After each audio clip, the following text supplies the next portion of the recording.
우리 멀리 떨어져 있지만 앞뒤에 계신 분들, 좌우에 계신 분들 보시면서 인사하겠습니다. 사랑합니다. 축복합니다. 사랑합니다. 축복합니다. 지난주보다 자리를 조금 더 이렇게 떨어뜨려서 배치를 했습니다. 그래서 한 줄씩 비워놓고 배치를 해서 아무래도 지금 상황이, 코로나 상황이 좋지 않아서 저희도 좀 더 조심할 수 있는 건 조심을 하면 좋겠다 싶어서 그렇게 배치를 했습니다. 빨리 지금 500명, 400명대에서 300, 200, 100명대로 빨리 줄어들기를 기도합니다. 여러분도 그런 마음으로 함께 기도해 주시고 마지막으로 코로나를 우리가 이겨내고 종식하는 그날을 위해 그날까지 계속 기도해 주시면 감사하겠습니다. 사형제도가 있습니다. 우리나라도 사형제도가 법적으로는 있습니다. 그러나 사형을 집행한 것은 굉장히 오래전이라고 알고 있습니다. 근데 여전히 사형을 집행하는 나라들이 있습니다. 특히 이 마약과 관련된 범죄는 사형으로 다스리는 나라가 여러 군데 있는데 그 중에 중국도 마찬가지입니다. 중국은 외국인들이 마약 밀매를 하다가 걸려도 사형을 언도하고 집행하는 경우들도 종종 있습니다. 우리나라 사람도 그렇게 그런 일을 당한 적이 있고요. 근데 2014년도에 중국에 아주 수십 킬로의 마약을 밀매하는 그 조직이 검거가 됐습니다. 굉장히 큰 조직이 검거가 됐는데 그때 이제 재판에서 그 주동자였던 4명에 대한 판결이 이루어지는데 2명은 사형을 언도받고 1명은 징역 15년, 1명은 징역 4년 이렇게 언도를 받습니다.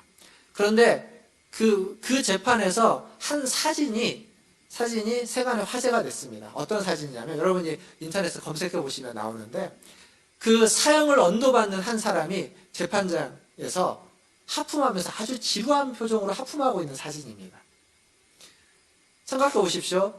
그 자리에서 지금 자기가 사형을 언도받고 이제 중국은 사형을 빨리 집행해 버리거든요. 곧 죽는 건데 그 자리에서 지루해 합니다. 그러니까 죽는 게 안 두려운 거죠. 안 무서운 겁니다. 그런 사진이 화제가 됐습니다.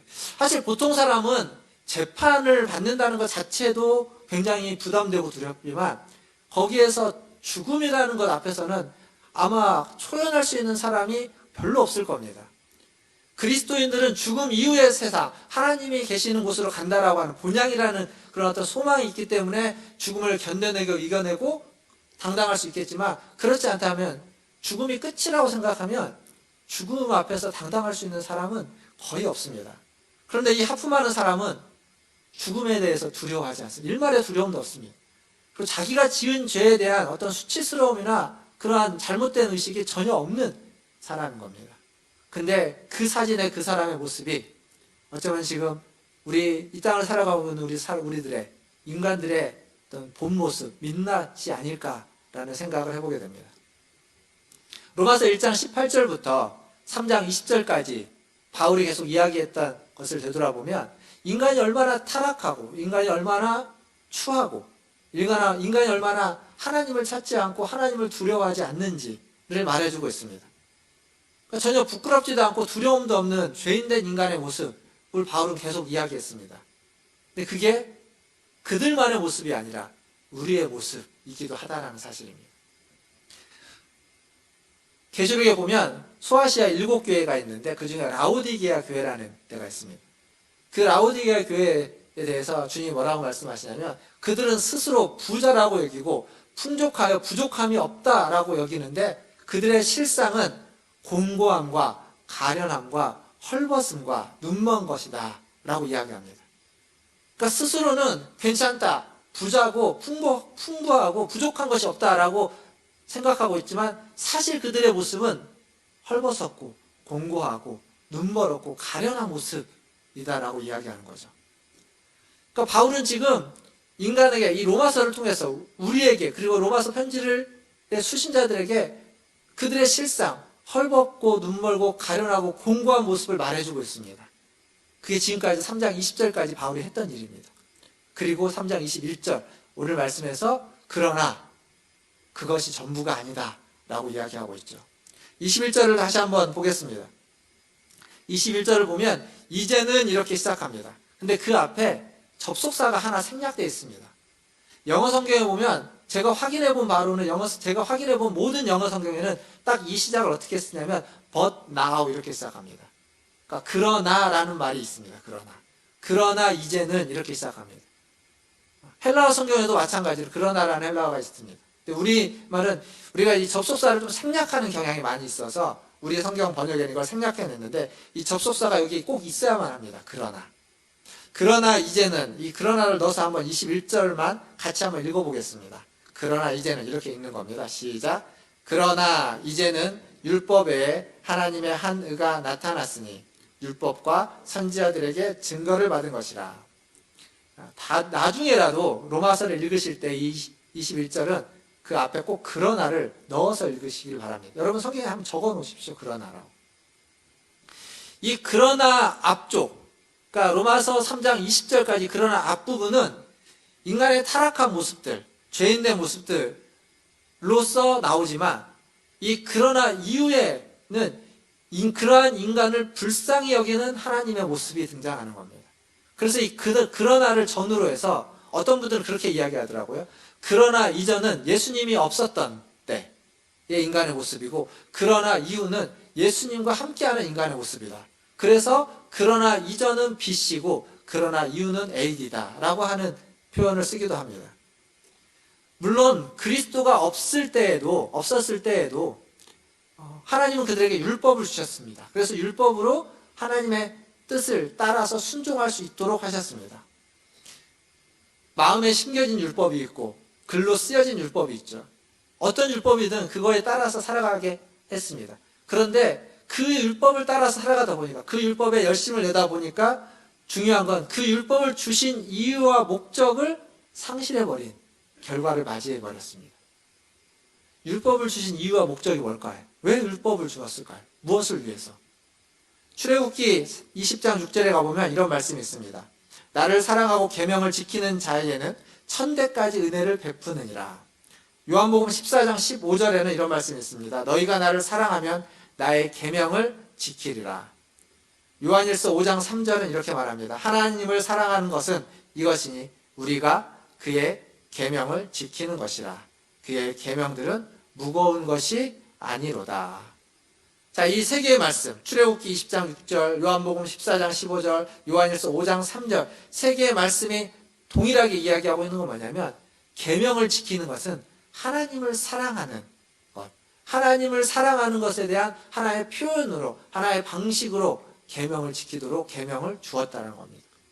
그러니까 율법은 그런 겁니다. 하나님을 사랑한다면 그 율법은, 그 계명은 무거운 것이 아니다라고 요한일서에서 사도는 이야기하고 있습니다. 한번 생각해 보십시오. 여러분이 누군가를 사랑합니다.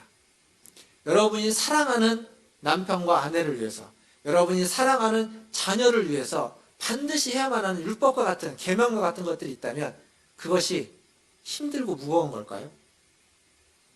예전에 제가 결혼하기 전에 저희 아내랑 데이트를 할 때입니다. 저희 아내는 그때 그 선릉 쪽에 살았고 강남구 쪽에 선릉 쪽에 살았고 저는 봉천동에 살았습니다. 상당히 먼 거리입니다.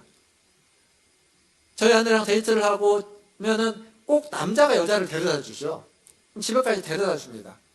그리고 데려다 주면 거기서 저희 집까지 가려면 뭐 지하철을 타면은 한 번에 가서 좀 걸어서 가지만 이제 꼭 데려다 줄 때 보면 늦게까지 데이트를 하면 꼭 막차 시간 데려고 가고 그때 피곤하고 그러면 택시도 타고 그럽니다.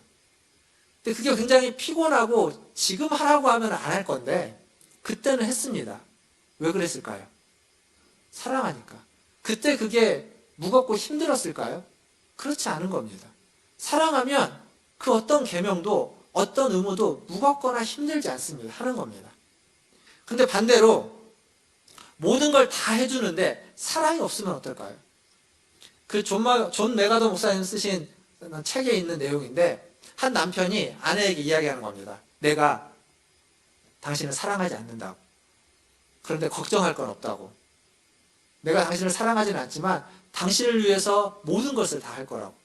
돈도 벌어오고 남편 역할도 하고 좋은 아빠의 역할도 하고 이 집에서 같이 살고 당신이 어려울 때 다 도와줄 거라고. 하지만 당신을 사랑하지는 않는다고. 이게 이상하지 않습니까? 사랑하지 않으면 그 하는 모든 것들이 다 아무것도 아닌 겁니다. 사랑할 때 그게 가치 있고 의미가 있고 좋은 것이지 사랑하지 않고 그걸 다 해주는 건 그래서 같이 살면 그게 뭘까요? 이상한 겁니다. 다른 어떤 모든 행위에도 불구하고 사랑이 빠져 있으면 아무것도 아닌 것처럼 신앙도 마찬가지입니다. 하나님을 예배하고 하나님 앞에서 믿음의 생활을 하는 것처럼 말씀도 읽고 기도도 하고 봉사도 하고 헌금도 합니다. 선하고 바르게 살아갑니다. 그런데 하나님을 사랑하지 않습니다. 그건 신앙이라고 이야기할 수 없는 거죠. 반대로 그런 것들은 다 못하지만 하나님을 정말 사랑합니다. 하나님이 무엇을 원할까요? 하는 걸 원할까요? 사랑하는 걸 원할까요? 물론 둘 다를 원하겠죠. 하나님을 정말 사랑하는 마음으로 그러한 일들을 하는 걸 원할 겁니다. 그러나 둘 중에 하나라면 마음이 더 중요한 겁니다. 마음. 사랑하는 마음이 훨씬 더 가치 있는 겁니다. 비록 예배를 잘 못 드려도, 비록 내가 봉사를 잘 못해도, 비록 내가 헌금을 잘 못하고, 비록 내가 말씀을 읽고 기도하는 일을 매일매일 제대로 못할지라도 내가 정말 하나님을 사랑하고 있는지. 지금 바울은 그렇게 이야기하는 겁니다. 하나님을 사랑하지 않고 율법만 빠져서 율법의 행위에만 머물러 있는 그들에게 이렇게 이야기하는 거죠. 그러나 이제는 변했다는 겁니다. 그러나 이제는 율법에서 넘어서서 율법의 행위에서 넘어서서 하나님을 사랑하는 것, 하나님의 은혜로 나아가야 된다는 겁니다. 그래서 율법만 아는 신앙에서 이제는 은혜를 아는 신앙으로, 율법만 아는 신앙에서 이제는 사랑을 아는 신앙으로 나아가야 된다라고 지금 바울은 이야기하고 있습니다. 여기서 안다는 것은 체험한다는 겁니다. 그냥 머리로 아는 것이 아니라 내가 실제로 체험하는 거죠. 율법은 우리가 수없이 많이 체험합니다. 우리가 누군가를 지적하는 것, 이거 다 율법을 기준으로 하는 겁니다. 그리고 누군가로부터 내가 지적을 당한다면 그것 또한 율법입니다. 그러니까 늘상 우리가 체험하고 있는 겁니다. 다른 사람의 잘잘못을 판단하고 다른 사람의 잘못을 지적해 주는 건 율법적인 겁니다. 그건 우리가 직접 체험해서 압니다. 그것이 무엇인지. 사랑과 은혜는요. 사랑과 은혜도 아무리 제가 여기서 설명을 한들 그 설명으로 여러분이 체험할 수는 없습니다. 이해는 할 수 있어도. 근데 이해와 설명은 하나도 중요하지 않습니다. 중요한 건 체험하는 겁니다.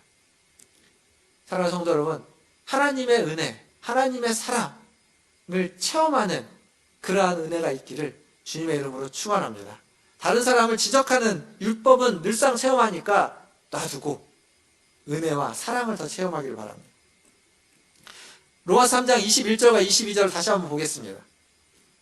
다시 한번 보면 21절 보면 그러나 이제는 율법 외에 하나님의 한 의가 나타났으니, 그 22절로 넘어가면 곧 예수 그리스도를 믿음으로 말미암아 모든 믿는 자에게 미치는 하나님의 은인 차별이 없느니라. 자, 은혜와 사랑을 위해서 하나님의 한 의가 새롭게 등장한 겁니다. 22절을 보니까 그것은 예수 그리스도를 믿음으로 모든 자에게 주어지는 의다라고 되어 있습니다. 예수 그리스도를 믿음으로 주어지는 의. 근데 이게 번역이 그렇게 좋지 않습니다. 여기서 믿음으로라는 말이 이런 의미도 있지만 이 맥락에서의 믿음으로는 신실함으로 번역하는 것이 낫습니다. 그래서 이렇게 되는 거예요. 예수 그리스도의 신실함으로 모든 믿는 자에게 주어진 하나님의 의다라고 번역하는 게 훨씬 더 좋은 번역입니다. 왜 그러냐면 이게 자칫 이렇게 되면 우리에게 주어진 하나님의 의가 우리가 예수 그리스도를 절실하게 바르게 믿었기 때문에 주어지는 것처럼 느껴집니다. 그렇지 않습니다. 우리가 아무리 바르게 아무리 절실하게 믿어도 그 믿음 때문에 하나님의 의가 우리에게 주어지는 것이 아니라 예수 그리스도의 믿음, 예수 그리스도의 신실함 때문에 우리에게 하나님의 의가 주어지는 겁니다. 우리는 믿음으로 그걸 받는 것뿐이지 우리가 믿었기 때문에 주어지는 게 아닙니다.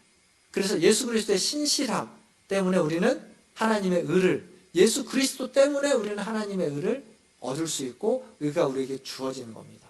우리의 노력과 공로와 열심 때문이 아니라. 우리 모두는 죄인입니다. 하나님의 의로움에, 하나님의 의에 도달할 수 없습니다.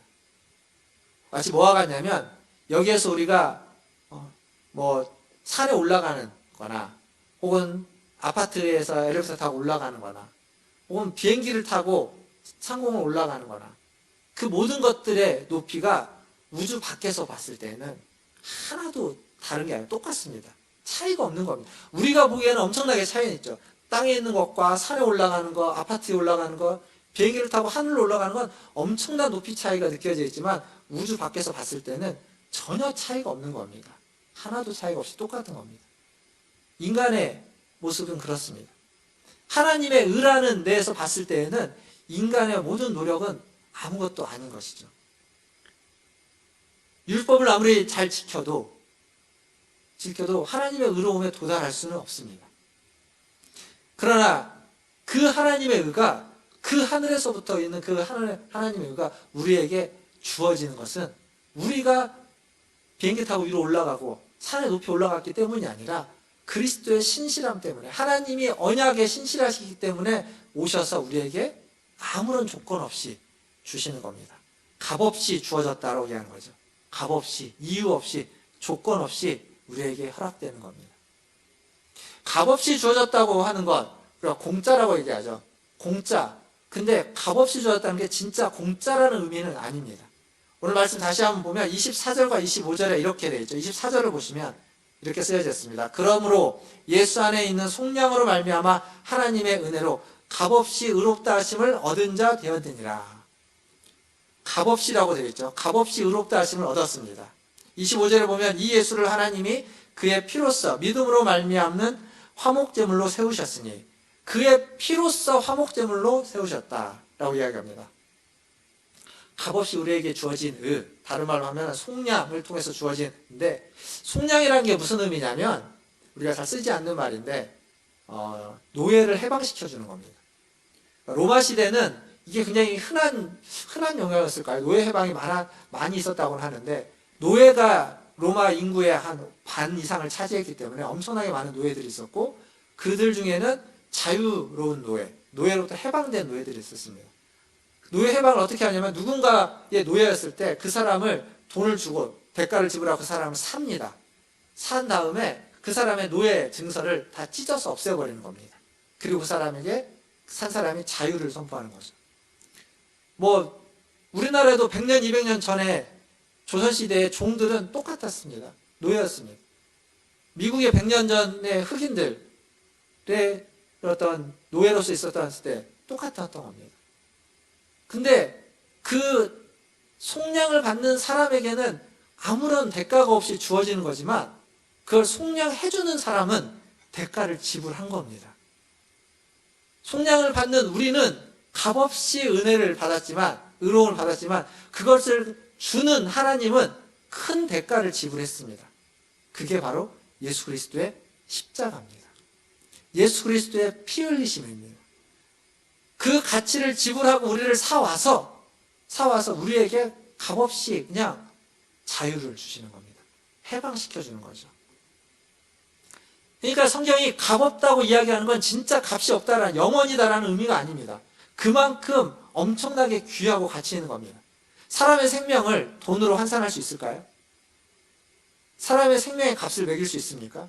그럴 수 없습니다. 사람의 생명은 그 어떤 돈의 무게보다도 더 귀하고 가치 있는 겁니다.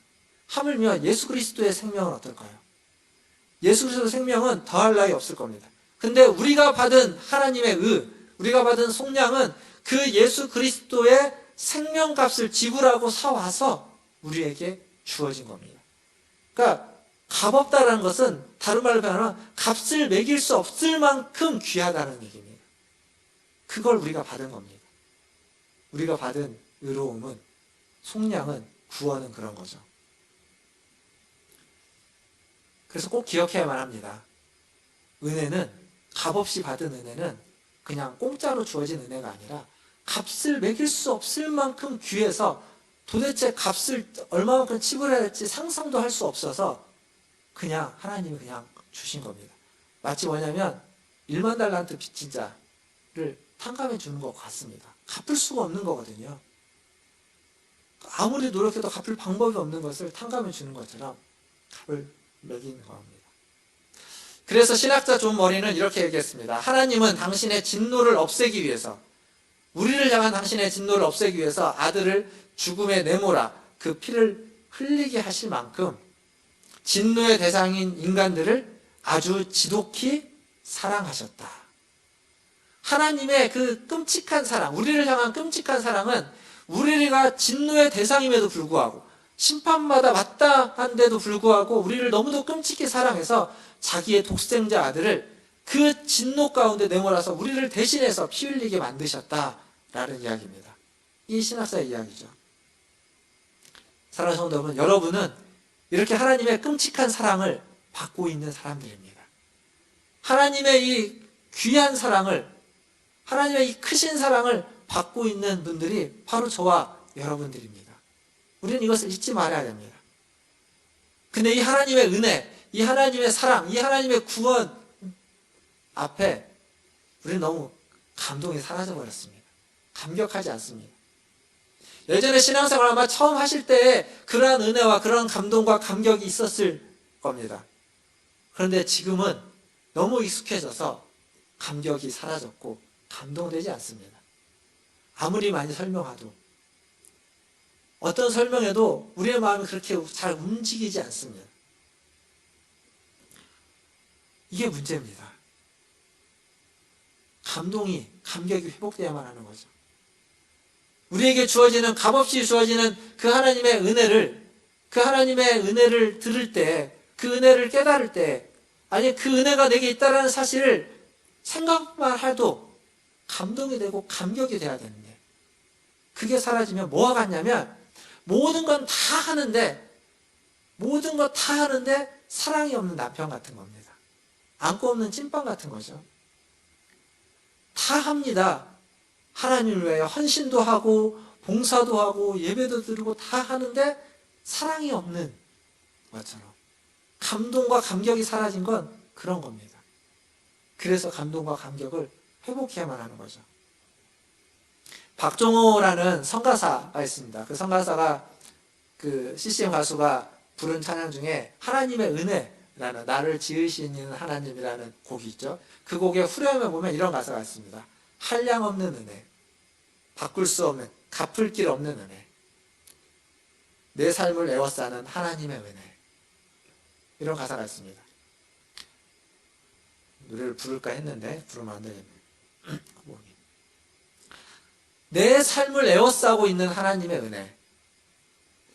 여러분의 삶을 지금 에워싸고 있는 건 뭡니까? 올 한 해 우리의 삶을 에워싸고 있는 건 코로나죠. 코로나 때문에 모든 우리의 삶이 다 영향을 받고 있고, 일하는 거, 다니는 거, 만나는 거, 예배 드리는 거, 먹는 거, 모든 것이 코로나 때문에 우리의 삶을 다 에워싸고 있습니다. 근데 거기에만, 그 코로나에만 머물러 있으면 안 되는 거죠. 그 코로나까지를 포함해서 우리의 삶을 정말로 에워싸고 있는 것이 하나님의 은혜다라는 사실을 우리는 알 수 있어야 됩니다. 느낄 수 있어야 됩니다. 그리고 그것에 감사하고 감동하고 감격할 수 있어야 되는 겁니다. 오랫동안 신앙생활을 해왔지만 아직도 해결하지 못했던 문제들과 상처들에 쌓여 있거나 낙심과 절망과 좌절에 여러분이 쌓여 있다면 그 모든 것들을 다 내려놓고 하나님의 은혜가 여러분을 감싸고 있다는 것을 아시기를 바라겠습니다. 다 사라져도 오직 하나님의 은혜만은 나를 감싸고 있기를. 그러니까 뭔가 잘 돼서 여기 서정이가 예배에 들어왔는데 12월 3일 날 수능을 보러 가죠. 수능을 보러 가면 수능을 보고 들어갈 때의 표정과 나올 때의 표정이 안 좋아도 하나님의 은혜가 감싸고 있다는 것을 우리는 알 수 있어야 됩니다. 표정이 좋을 때 하나님의 은혜가 감싸고 있는 것만이 아니라 표정이 안 좋을 때도 하나님의 은혜가 우리를 감싸고 있습니다. 그 하나님의 은혜에 감사하고 그 하나님의 은혜에 감동하고 그 하나님의 은혜에 감격할 수 있는 우리. 무슨 일이 잘 안 되어서 잘 될 때만 감사하고 감동하는 것이 아니라 잘 안 될 때도 하나님의 은혜가 나를 두르고 있다는 것, 에워싸고 있다는 것을 느끼시고 볼 수 있는 그러한 저와 여러분 되기를 주님의 이름으로 축원합니다. 이런 은혜를 받은 자, 이런 은혜를 아는 자라면 그 은혜가 내가 만들어낸 것이 아니라 나로부터 온 것이 아닌 줄 알기 때문에 자랑할 게 없는 사람입니다. 27절을 보면 이런 말이 있죠. 그런즉 자랑할 때가 어디냐? 있을 수가 없느니라. 자랑할 것이 없는다는 것을 아는 겁니다. 자랑할 수 없다라는 것을 아는 겁니다. 왜냐하면 그건 내가 만들어낸 게 아니기 때문에, 내 힘으로 된 게 아니기 때문에, 그건 정말 하나님이 주신, 값을 매길 수 없는 하나님의 그 사랑으로 말미암아 내게 주어진 은혜인 것을 알기 때문에 그렇습니다. 사도 바울은 자랑할 게 참 많았던 사람입니다. 히브리인 중에 히브리인이요, 베냐민 집하고 바리새인이고, 율법으로는 흠이 없는 자고, 열심은 그 누구도 따라갈 수 없을 만큼 뛰어난 자였습니다. 그런데 그는 그 모든 것들을 다 빌립보서에 보면 다 배설물로 여긴다 라고 말하고 있습니다. 왜 그랬을까요? 왜 그 자랑할 만한 것, 자랑해도 그거 자랑하고, 그러니까 내가 이러니까 내가 믿는 예수를 믿어라 라고 하지 않고 그것들을 다 배설물로 여기면서 살고 복음을 전했을까요?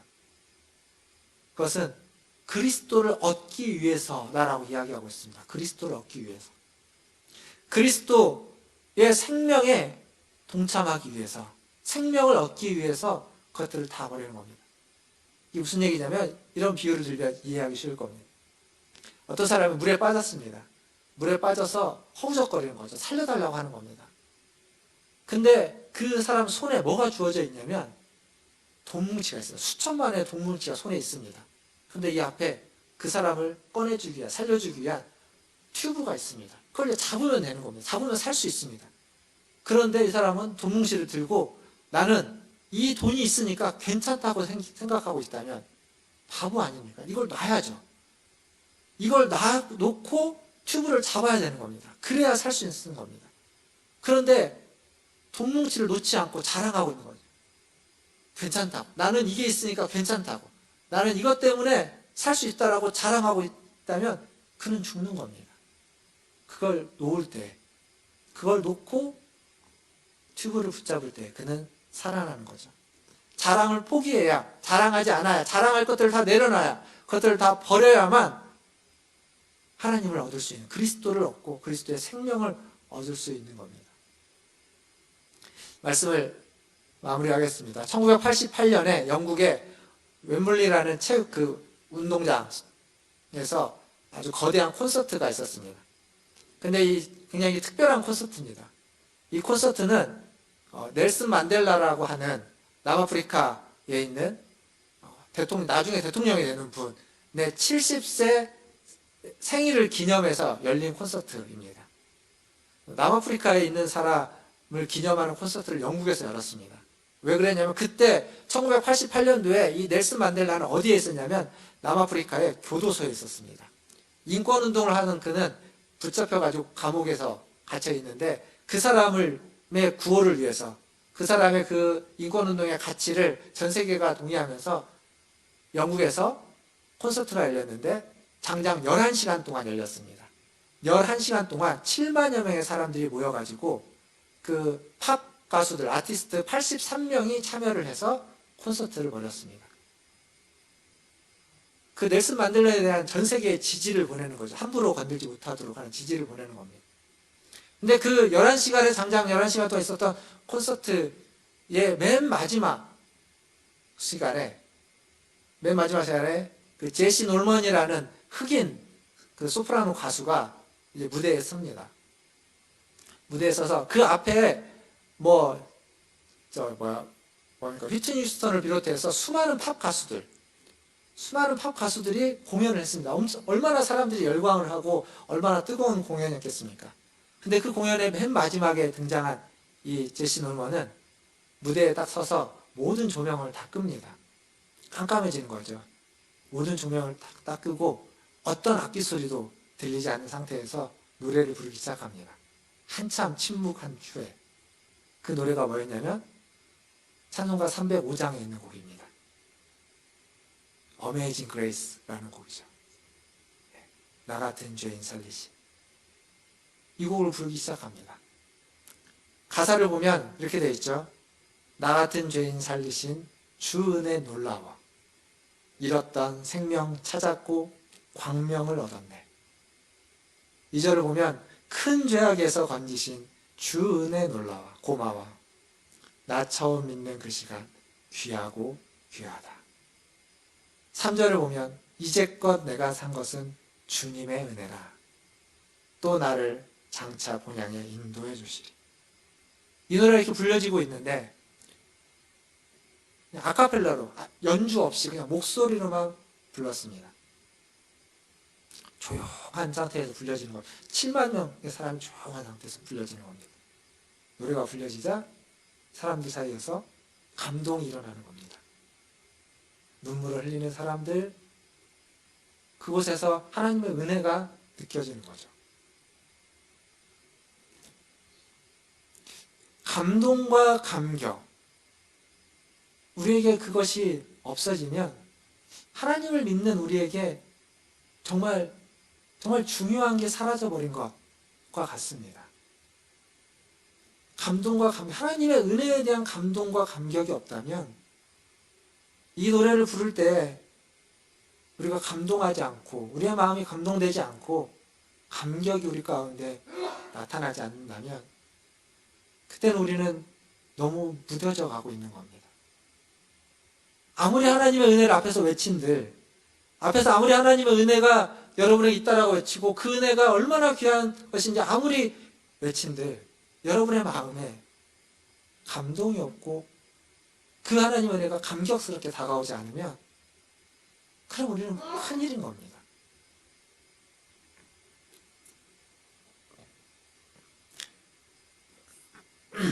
사랑하는 성도 여러분, 우리가 받은 구원은 하나님의 은혜로 주어진 것입니다. 은혜를 잊지 말고 기억하십시오. 그리고 그 은혜에 감사하고 감격하시고 감동하십시오. 그리고 한 걸음 더 나아가서 그 은혜가 있기에 그 은혜에 합당하게 살려고 애쓰십시오. 감동과 감격을 하면 그럴 수밖에 없습니다. 애쓸 수밖에 없습니다. 나의 힘으로는 안 되지만, 안 되는 건 줄 알지만 그래도 노력하고 그래도 애쓰고 넘어져도 다시 일어나고 실패했다가도 다시 도전해보는 것은 하나님의 은혜를 알기 때문에 하나님의 은혜를 아는 사람의 모습입니다. 이것이 바로 믿음으로 사는 겁니다. 바울은 말합니다. 이방인이든 유대인이든 할례자든 무할례자든 모두가 다 믿음으로 의롭게 된다고. 믿음으로 사는 하나님의 의를 받아서 믿음으로 살아가야만 한다고. 저와 여러분, 우리 모두도 마찬가지입니다. 믿음으로 살아가시는 하나님 은혜에 대한 감격과 감동이 넘치는 삶을 믿음으로 살아가시는 저와 여러분 다 되시기를 주님의 이름으로 축원드립니다. 기도하겠습니다.